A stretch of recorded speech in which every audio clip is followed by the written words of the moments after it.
So I'm in Modo and I have a single mesh with just a box in it that I just created, and I've cheated beforehand, and I'm in a situation where I will end up in trouble. So, but first I will activate my move tool or translate tool, and as you can see, it works perfectly like this.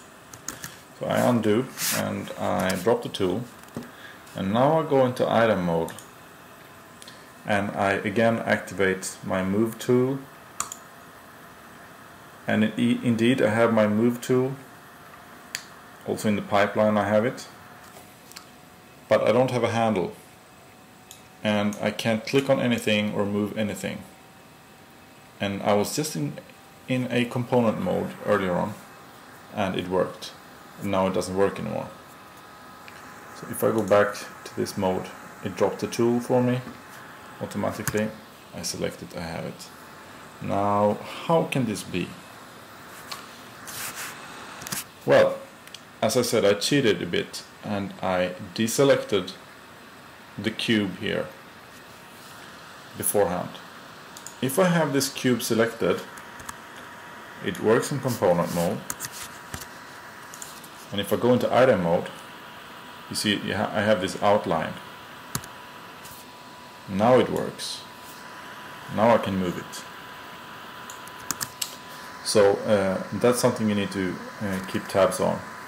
And I have no idea why it's like that, but there are a couple of ways that you can get into this situation where you don't have anything selected here. For example, if I am in a component mode, I can click anywhere in the viewport like this, and it doesn't change the situation over here at all. However, if I go into item mode and I click off, then I deselect this item, which is pretty logical. There's another way that you can get rid of it, and I have it selected now, and I press escape, and that deselects it and gets me into this situation where I have nothing selected. And the general rule of thumb in Modo is that when you have nothing selected, you have everything selected. But it doesn't apply in this situation to when you're in item mode. It only applies if you're in the component modes. So that's something maybe not too logical. I think it would be more logical if you were to move the entire scene by having this situation where you have nothing selected and you're in item mode.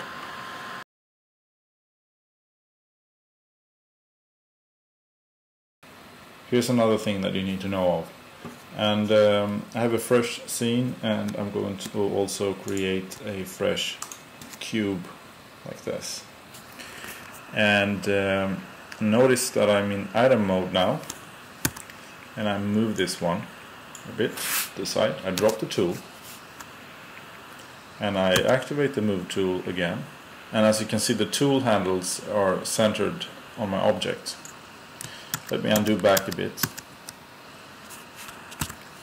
Now I'm going to go into any of the other component modes, and I'm going to move this box now, and notice that I didn't select anything, because in component modes, when nothing is selected, everything is selected. So this is the same as just double clicking it and moving it. Now I have moved it and I'm in a component mode. I drop the tool, and I now go into item mode and activate the move tool. Look what just happened. My tool handle is now centered on the origin. It's no longer centered on the box itself. So why is this?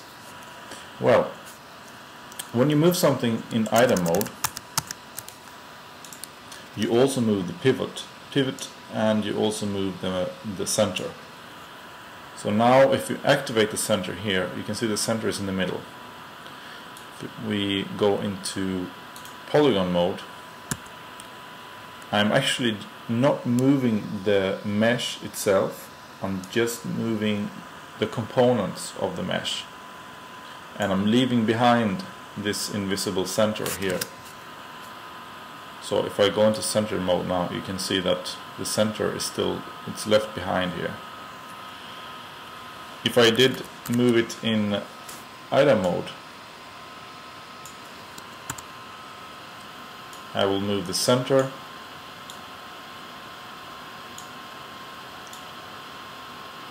and I will move the pivot. So for example, if you're going to run a radial array, for example, it usually runs around the origin, or sorry, it runs around the center of your object. So if I'm going to duplicate this now with a radial array, it's much better to have the center in the middle here. We're going to get some interesting, not so interesting results. You see, they're all stuck up around the center of this object.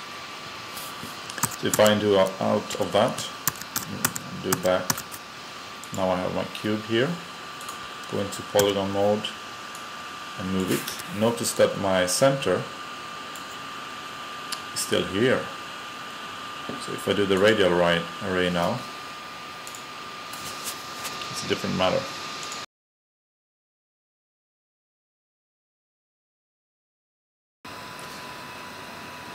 Item mode versus component modes also make a big difference when you're duplicating things.